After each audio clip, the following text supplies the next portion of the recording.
మీరు వట్టిగా కూర్చుండ్రి, మీకు ఒక రూమ్ ఇస్తాం, కూర్చొని తినుకుంటూ ఉండరు, మీ ఫ్యామిలీని మేము చచ్చేదాకా పోషిస్తాం, అంత అభిమానం మీరంటే మీ పాట అంటే అని చెప్పి ఈ జన్మకి ఇంత మంచి అభిమానం నేను సంపాదించుకున్నా, ఇంతమంది ప్రేమను నేను గెలుచుకున్నా, నేను ఎందుకు ఇట్లా దిగజారిపోయినా ఇన్ని రోజులు అని నాకు నేనే రియలైజ్ అయ్యి. ఇప్పుడు నీకు ఫోన్ చేసింది అసలు అది చెప్పలేదు నాకు. ఎవరు అనితనా?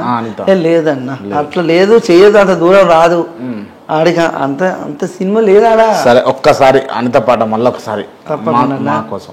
నా ప్రాణమా నన్ను వీడిపోకుమా, నీ ప్రేమలో నన్ను కరగనీకుమా, పదే పదే నా మనసే నిన్నే కలవరిస్తోంది, వద్దన్నా వినకుండా నిన్నే కోరుకుంటోంది. అనిత అనిత అనిత ఓ వనిత, నా అందమైన అనిత, దయలేదా కాస్తైనా నా పేద ప్రేమ పైన, నా ప్రాణమా నన్ను వీడిపోకుమా, నీ ప్రేమలో నన్ను కరగనీకుమా. ఇప్పుడు ఈ పాటతోటి చాలా మంది కోట్లు సంపాదించారు, అప్పుడు దీన్ని మొత్తం క్యాష్ చేసుకున్నారని మీరు నిజమేనా? నిజంగా అన్న, ఒక్క పాట ఆ కాలంలో 15 ఏళ్ల క్రితం, 15 సంవత్సరాల టైంలో, 10 ఏళ్ల క్రితం 1.5 కోటి బిజినెస్ జరిగింది టోటల్గా. ఇప్పటి వరకు అనిత పాట బిజినెస్ వచ్చేసి ఒక మ్యాగజైన్ రాసిన 5 కోట్ల బిజినెస్ జరిగిందంట. 5 కోట్ల బిజినెస్ మొత్తం క్రెడెన్షియల్స్ నీయే కదా. అప్పుడు అవి ఎక్కడి అన్నా, ఈ సోషల్ మీడియా ఎక్కడిది, ఈ రైట్స్ ఎక్కడి, అవి ఎక్కడి, ఏదో సరదాగా అమ్మాయి కోసం నేను డబ్బులు సంపాదిస్తామని చేసిన పాట కాదు. నాకు అనిత లవ్ చేయాలని నన్ను అంతే, అదొక్కటే దృష్టిలో పెట్టుకుని పోయి పాడేంత అప్పుడు డబ్బులు లేవు నా దగ్గర. మరి ఎట్లా పాడినావు స్టూడియో? మాకు బ్రదర్ ఉంటాడు రాజేష్ అని అన్న, ఒక 5,000 ఇచ్చిండు నాకు. 5,000 ఇచ్చి ఆయననే మొత్తం ఫుల్ ఆల్బమ్ చేద్దాం తమ్మి, 5-6 పాటలతోటి 50,000 బడ్జెట్ పెడతా అన్నాడు. హ్యాపీగా అనిపించింది. కానీ అక్కడికి పోయిన తర్వాత ఆయన కొన్ని ప్రాబ్లమ్స్ వల్ల డ్రాప్ అయ్యి, నేను తీయలే కానీ నీకు ఒక మాట ఇచ్చిన కాబట్టి 5,000 తీసుకోవచ్చు చిన్న, ఎట్లా అడ్జస్ట్ చేసుకోపో అన్నాడు.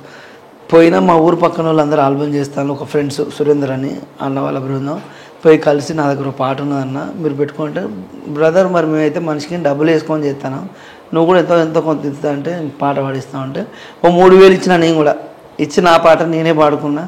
పాడిన తర్వాత దాని గురించి ఒక్కొక్కరు కథలుగా చెప్పుకున్నారు. అబ్బాయి చచ్చిపోయినట్టు కొంతమంది, అమ్మాయి చచ్చిపోయినని కొంతమంది, ఈ రాసినోడు తెలంగాణోడు అని కొంతమంది, ఆంధ్రోడు అని కొంతమంది. వాళ్ళకు వాళ్ళే ఏమనిపించింది అవన్నీ రూమర్స్ వస్తూ ఉంటాయి. నాకు నవ్వుకునేది మనసులో నాకు నేనే. అక్కడ నేను పక్క పొంటే ఉండేది, వాళ్ళు ఛాయ్ తాగుకుంటే ఎవరో తెలియదు. అరే ఈ పాట ఎవరో రాసింది, మస్తు రాసిండ్రు, ఎస్ఐ బిడ్డను లవ్ చేసినట, లవ్ చేస్తే ఎస్ఐ గారు లాకప్ డబ్బు చేసి చంపేసినట్ట విని, పాట మామూలుగా రాయలేదు అనుకుంటే మేము పక్క పని మా దోస్తులు మేము కలిసి నవ్వుకునేది, సరదాగా అనిపించేది. నా గురించి నెగిటివ్గానో పాజిటివ్గానో మొత్తానికైతే నేను జనాలలో ఉండాలి, చర్చ జరగాలి. నేను జనాలలో నా గురించి ఉంటేనే నేను మార్కెట్లో ఉంటా. నేను ఎప్పుడు కూడా అదే అనుకుంటా, నా గురించి తప్పుగానో చెడుగానో నా గురించి మాట్లాడుకుంటే, మన దగ్గర ఎంతో కొంత స్టఫ్ ఉంటేనే మన గురించి మాట్లాడుకుంటారు. ఏం రాను గురించి, ఏం తెలియని గురించి మనం ఎప్పుడైనా ఆలోచిస్తాం, సప్పుడు కాదు, మన గురించి పట్టించుకోం. ఫస్ట్ ఆఫ్ ఆల్ మన దగ్గర ఎంతో కొంత వర్త్ ఉంటేనే మనం, వాడు లంగ అయినా మంచిది, దొంగ అయినా మంచిది, కానీ వాడి గురించి మాట్లాడతాను అంటే వాడు ఎంతో కొంత పనికల్లోడు అయితేనే వాడి గురించి మాట్లాడతాం మనం. అది మొత్తానికి సక్సెస్ఫుల్గా ఉన్నావు. ఇప్పుడు సక్సెస్ఫుల్ లైఫ్ అయితే నేను రన్ చేస్తున్నా. దేవుడి దయ వల్ల తొందరగా అబ్బాయి మాట్లాడితే మళ్ళీ మన స్టూడియోకి తీసుకొస్తా, మంచి పాట పాడిస్తా వానితోటి.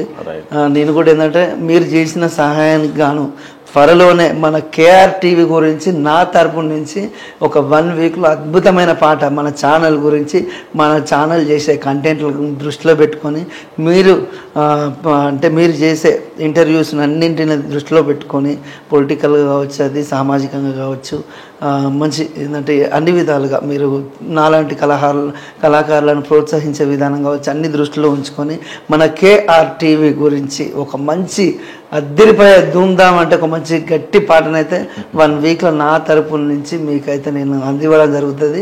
అలాగే తప్పకుండా తెలుసు కదండి, నేను మీ అనితా నాగరాజు. క్రాంతన్న గురించి తెలియని వాళ్ళు ఎవరు ఉండరు మన తెలుగు 2 స్టేట్లలో. అన్న చేసే ఇంటర్వ్యూస్ గురించి కానీ, అన్న చేసే ప్రోగ్రామ్స్ గురించి కానీ మీ అందరికీ తెలుసు. తప్పకుండా అన్న అయితే ఈ మధ్య కాలంలో KRTV యూట్యూబ్ ఛానల్ అంటే సోషల్ మీడియాలో ఛానల్ అయితే స్టార్ట్ చేయడం జరిగింది. తప్పకుండా దయచేసి చెప్తున్నా, చేతులు జోడించి తప్పకుండా మన క్రాంతి అన్న KRTV యూట్యూబ్ ఛానల్ అయితే ప్రతి ఒక్కరు సబ్స్క్రైబ్ చేసుకోండి, షేర్ చేయండి, లైక్ చేయండి, మంచి మంచి కామెంట్ పెట్టండి. మీరు ఏమైతే మీ మనసులో అనుకుంటాడో, మీకు నచ్చితే వీడియోస్ను స్టేటస్లలో గ్రూప్లలో అందరు షేర్ చేయండి. థ్యాంక్ యూ సో మచ్ అండి. నేను చెప్పింది మాత్రం నా కోసం నన్ను అభిమానించేటోళ్ళు, నా పాటను అభిమానించేటోళ్ళు మాత్రం KRTV యూట్యూబ్ ఛానల్కి అయితే తప్పకుండా సపోర్ట్ చేద్దామండి. Thank you so much. Thank you Naraj, thank you so much. Thank you అన్న, థ్యాంక్ యూ. నారాజ్, నీ లోపల ఒక కళ ఉన్నది అంటే ఇన్స్టెంట్గా ఒక సిచ్యువేషన్ తగ్గట్టుగా, అంటే బర్త్డే సిచ్యువేషన్స్ రాగానే బర్త్డే, ఏదన్నా అకేషన్ రాగానే అకేషన్, దానికి సంబంధించి పాట పాడతావు అని చెప్పేసి ఉన్న పొలంగా నేను పాట పాడు అని చెప్పేసి టాస్క్ ఇస్తే పాడగలుగుతావా? తప్పకుండా పాడతాను, ఇప్పుడే పాడతాను. ఇప్పుడే నా మీద పాట పాడు. క్రాంతి అన్న. అరే అందరి వంచిని కోరే అన్న క్రాంతన్న, మా అన్న క్రాంతన్న, 10 మందికి సాయం చేసే గుణమే నీదన్న, మా అన్న క్రాంతన్న, KRTV క్రాంతన్న. పేద గొప్ప తేడా లేదు, అందరూ నా వాళ్ళంటావన్నా, ఆపదొస్తే ఆదుకునే ఆపద్ బాంధవుడన్నా.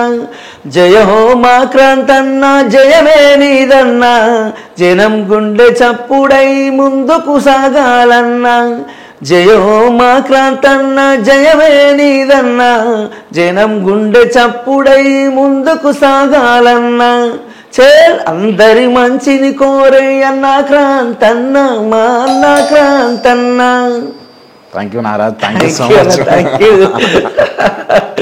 నిజంగా నా కోసం మంచి పాట నుండి ఇచ్చినావు. రకంగా రియల్లీ హ్యాట్స్ ఆఫ్ నీ టాలెంట్కి. ఫస్ట్ ఆఫ్ ఆల్ అంటే నువ్వు గతంలో ఉన్నటువంటి పరిస్థితికి ఇప్పుడున్న పరిస్థితికి నేను నిజంగా గర్వపడతా ఉన్నాను. Thank you. చూస్తాను కనబడతాను ఫేస్లో స్మైల్ అన్న, ఎందుకంటే అదంతా మీరు పెట్టిన భిక్ష అని నేను గర్వంగా చెప్పుకుంటా.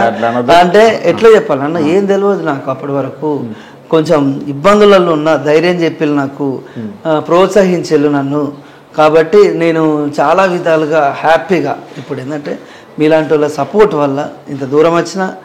అలాగే మన ఛానల్ ద్వారా నేను మీరు తప్పుగా అనుకోవద్దంటే ఒక వ్యక్తి గురించి కూడా చెప్పకపోతే నా అభిమానులు నన్ను తిట్టుకుంటారు. ఎందుకంటే మీ తర్వాత నాకు బాగా ఇంకా యూజ్ అయిందంటే మా రోషన్ అన్నకు నేను ఎప్పటికీ రుణపడి. మై బ్రదర్, ఒకసారి రోషన్ కూడా బాగా హెల్ప్ చేసి నీకు. Thank you. ఆ రోషన్ అన్నకు కూడా నేను తప్పకుండా కృతజ్ఞతనై ఉంటా. Thank you Nagaraj, thank you so much. Thank you అన్న. ఖచ్చితంగా నువ్వు ఇట్లనే ఉండాలి, ఇంకా పైకి పోవాలి, చాలా ఎత్తుకు ఎదగాలని చెప్పేసి మనస్ఫూర్తి కోరుకుంటున్నా. Wish you all the best. Thank you అన్న, థ్యాంక్ యూ సో మచ్ అన్న.